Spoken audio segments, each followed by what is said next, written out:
স্বর্গলোক। সুখৈশ্বর্যের agar স্বর্গ, দেবদেবীদের আবাসস্থল, নেইকো সেথায় অভাব কোনো, অফুরন্ত অন্নজল। স্বয়ং লক্ষ্মী বিরাজেন সেথা, বৈকুণ্ঠ তথা গোলক ধামে। পৃথক পৃথক এক একটি লোক আছে এক এক দেবতার নামে।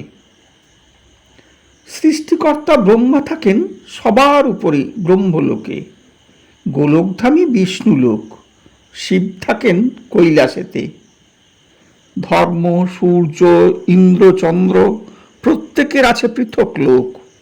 এরা সবাই অমর, তাই নেইকো চিন্তা নেইকো শোক। দেবতাদেরও চারটি শ্রেণী: দেব, যক্ষ, গন্ধর্ব, কিন্নর।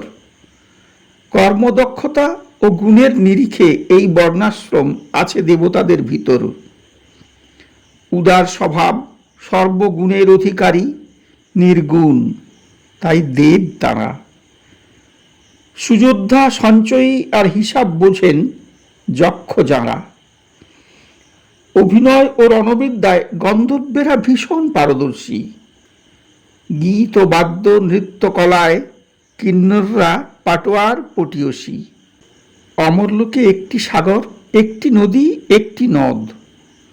স্বর্গদ্বারে অবস্থিত মানব সরোবরই একমাত্র হ্রদ।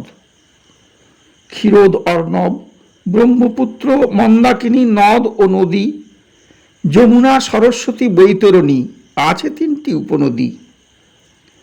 প্রবেশ করতে চাইলে সেথায় পেরোতে হবে এই তিন নদী।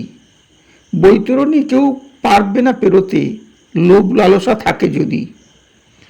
পুণ্য সঞ্চয় করতে হবে, কঠোর ব্রত করে পালন।